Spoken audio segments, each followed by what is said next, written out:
ಸ್ಥಾನ ಸಿಗದೇ ಇರುವಲ್ಲಿ ಈಗ ಕಾಂಗ್ರೆಸ್ ಶಾಸಕರುಗಳು ಒಂದು ಕಡೆ ಅಸಮಾಧಾನವನ್ನು ಹೊರಹಾಕ್ತಾ ಇರುವಂಥದ್ದು. ಅದರಲ್ಲೂ ವಿಶೇಷವಾಗಿ ಈ ಬಾರಿ ಸಚಿವ ಸ್ಥಾನದ ಆಕಾಂಕ್ಷಿಯಾಗಿದ್ದಂಥ ಯಶವಂತರಾಯಗೌಡ ಪಾಟೀಲ್ ಅವರು ಸಹ ಅವರಿಗೆ ಸಚಿವ ಸ್ಥಾನ ಸಿಗದೇ ಇರೋ ಹಿನ್ನೆಲೆ ಅವರ ಅಭಿಮಾನಿಗಳು ಒಂದು ಕಡೆ ಆಕ್ರೋಶವನ್ನು ವ್ಯಕ್ತಪಡಿಸ್ತಾ ಇದ್ದಾರೆ. ಇನ್ನೊಂದು ಕಡೆ ಯಶವಂತರಾಯಗೌಡ ಪಾಟೀಲ್ ಅವರು ಸಹ ಅವರ ಶಾಸಕ ಸ್ಥಾನಕ್ಕೆ ರಾಜೀನಾಮೆಯನ್ನು ಕೊಡಲಿಕ್ಕೆ ಮುಂದಾಗ್ತಾ ಇದ್ದಾರೆ. ಇದೀಗ ನಮ್ಮ ಜೊತೆಗೆ ಮಾತನಾಡಲಿಕ್ಕೆ ಅವರ ಅಭಿಮಾನಿಗಳು ಇದ್ದಾರೆ, ಅವ್ರನ್ನೂ ಸಹ ಮಾತಾಡ್ತೀನಿ. ಸರ್, ಯಶವಂತರಾಯಗೌಡ ಪಾಟೀಲ್ ಅವರಿಗೆ ಸಚಿವ ಸ್ಥಾನ ಸಿಗ್ತಾ ಇಲ್ಲ, ಅವರು ಶಾಸಕ ಸ್ಥಾನಕ್ಕೆ ರಾಜೀನಾಮೆ ಕೊಡಲಿಕ್ಕೂ ಮುಂದಾಗ್ತಾ ಇದ್ದಾರೆ ಅಂತ ಹೇಳ್ತಾ ಇದ್ದಾರೆ, ಏನು ಹೇಳ್ತೀರಿ ಸರ್? ಈ ಜಿಲ್ಲೆಯ ದುಷ್ಟ ಶಕ್ತಿಗಳು, ಕಾಂಗ್ರೆಸ್ನಲ್ಲಿ ಇರುವಂಥ ದುಷ್ಟ ಶಕ್ತಿಗಳು ನಡೆಸಿದಂಥ ಇದೊಂದು ದೊಡ್ಡ ಪಿತೂರಿ ಅಂತ ಹೇಳಕ್ ಬಯಸ್ತಾ ಇದ್ದೀನಿ ಸರ್. ಒಳ್ಳೆ 50 ವರ್ಷದಿಂದ ಕಾಂಗ್ರೆಸ್ ಇಲ್ಲಾರ ಜಾಗದಲ್ಲಿ ಕಾಂಗ್ರೆಸ್ ಅನ್ನೋದೊಂದು ಬೆಳೆಸಿ ಅತ್ಯಂತ ಜಿಲ್ಲೆಯಲ್ಲೇ ಅತಿ ಶ್ರೇಷ್ಠ ಕಾಂಗ್ರೆಸ್ ಪಕ್ಷ ಎಲ್ಲರೂ ಇದ್ರೆ ಅದು ಇಂಡಿಯಾಲಿದೆ ಅಂತ ಹೇಳಕ್ ಬಯಸುತ್ತೆ. ನಾವು ಇಂಥ ದುಷ್ಟ ಶಕ್ತಿಗಳ ದೂರ ಇಡುವಂಥ ಕೆಲಸ ಕಾಂಗ್ರೆಸ್ ಪಕ್ಷ ಮಾಡಬೇಕಾಗಿದೆ, ಹೈಕಮಾಂಡ್ ಮಾಡಬೇಕಾಗಿದೆ. ಮುಖ್ಯಮಂತ್ರಿಗಳು ಮತ್ತು ಹೈಕಮಾಂಡ್ದವರು ಮನವರಿಕೆ ತೊಂದು ಇಂಥ ದುಷ್ಟ ಶಕ್ತಿಗಳನ್ನು ದೂರಿಟ್ಟು ನಮ್ಮ ಇಂಡಿ ಶಾಸಕರಿಗೆ ನ್ಯಾಯ ಕೊಡಬೇಕು.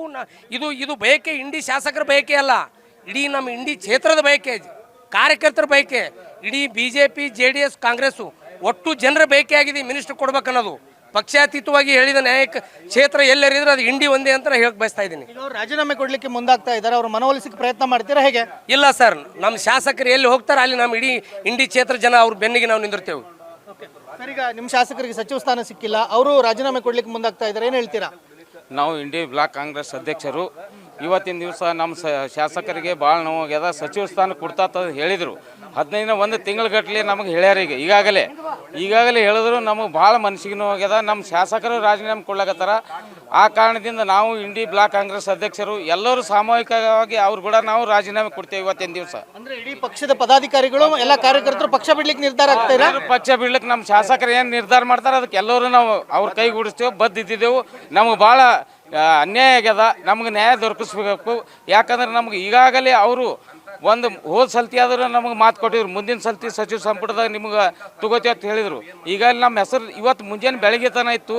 ಈಗ ನಮ್ಮ ಜಿಲ್ಲೆಯ ಷಡ್ಯಂತರ ಕೆಲವೊಂದು ವ್ಯಕ್ತಿಗಳಾರ, ಇವ್ರಿನ್ನು ಬೆಳೆದ್ರೆ ನಮಗಿನ್ನು ಅನ್ಯಾಯ ಆತತ್ ಅನ್ನೋದಕ್ಕೆ ಇವ್ರಿಗೆ ಕುಡಿಸ್ಬಾರ್ದತ್ತಂದು ಏನೋ ಕುತಂತ್ರ ಮಾಡಿ ಇವರಿಗೆ ನಾವು ಇಲ್ಲಿಗೆ ಸ್ಟಾಪ್ ಮಾಡ್ಬೇಕಂತಂದು ಇದು ಮಾಡ್ಯಾರ. ನಮ್ಮ ಶಾಸಕರು ಏನು ಹೇಳ್ತಾರೆ ಅದು ನಿರ್ಧಾರ. ಯಶವಂತರಾಯಗೌಡ ಪಾಟೀಲ್ ಅವರು ಸೌಜನ್ಯ ಸರಳ ಸಜ್ಜನಿಕೆ ರಾಜಕಾರಣಿ, ಇವತ್ತು ರಾಜೀನಾಮೆ ಕೊಡ್ಲಿಕ್ಕೆ ಮುಂದಾಗ್ತಾ ಇದ್ದಾರೆ, ಏನು ಹೇಳ್ತೀರಾ? ಭಾಳ ನಮ್ಮ ಶಾಸಕರು ಸಜ್ಜನ ರಾಜಕಾರಣಿಗಳು. ಸುಮಾರು 50 ವರ್ಷಗಳಿಂದ ಕಾಂಗ್ರೆಸ್ನಲ್ಲಿ ಬಂದಂಥ ಶಾಸಕರು, ಅವರಿಗೆ ಮನಸ್ಸಿಗೆ ತುಂಬ ನೋವಾಗಿದೆ. ಬೆಳಗ್ಗೆ ಅವರ ಹೆಸರಿತ್ತು, ಅದರ ಜೊತೆಯಲ್ಲಿ ಸಾವಿರಾರು ಕಾರ್ಯಕರ್ತರು ನಮ್ಮ ಮತಕ್ಷೇತ್ರದಿಂದ ಬಂದಿದ್ದೀವಿ. ಇದು ದೊಡ್ಡ ಅನ್ಯಾಯ ಆಗಿದೆ. ಅದರ ಸಲುವಾಗಿ ಮರುಪರೀಕ್ಷೆ ಮಾಡಿ ನಮ್ಮ ಶಾಸಕರಿಗೆ ಮನವೊಲಿಸಿ ಸಚಿವ ಸ್ಥಾನ ನಮ್ಮ CM ಅವರು ಮತ್ತು ಹೈಕಮಾಂಡ್ದವರು ಕೊಡಲೇಬೇಕಂತ ಆಗ್ರಹಿಸ್ತಾ ಇದ್ದೀನಿ. ಇದಿಷ್ಟು ಯಶವಂತರಾಯಗೌಡ ಪಾಟೀಲ್ ಅವರ ಅಭಿಮಾನಿಗಳ ಮಾತುಗಳು. ಯಶವಂತರಾಯಗೌಡ ಪಾಟೀಲ್ ಅವರು ರಾಜೀನಾಮೆ ಕೊಡಲಿಕ್ಕೆ ಮುಂದಾದರೆ ನಾವು ಸಹ ಇಡೀ ಪಕ್ಷದ ಪದಾಧಿಕಾರಿಗಳ ಸ್ಥಾನಕ್ಕೂ ಸಹ ರಾಜೀನಾಮೆಯನ್ನು ಕೊಡ್ತೀವಿ, ಅವರಿಗೆ ಅನ್ಯಾಯ ಆದರೆ ನಮಗೂ ಅನ್ಯಾಯ ಆದಂತೆ ಅನ್ನೋ ಒಂದು ಮಾತುಗಳನ್ನು ಹೇಳ್ತಾ ಇರುವಂಥದ್ದು. ಕ್ಯಾಮರಾಮನ್ ಕುಶಾಲ್ ಜೊತೆ ವೀರೇಶ್ ದಾನಿ, guarantee news, Bengaluru. Guarantee news, ಸುದ್ದಿ ಖಚಿತ, ನ್ಯಾಯ ನಿಶ್ಚಿತ.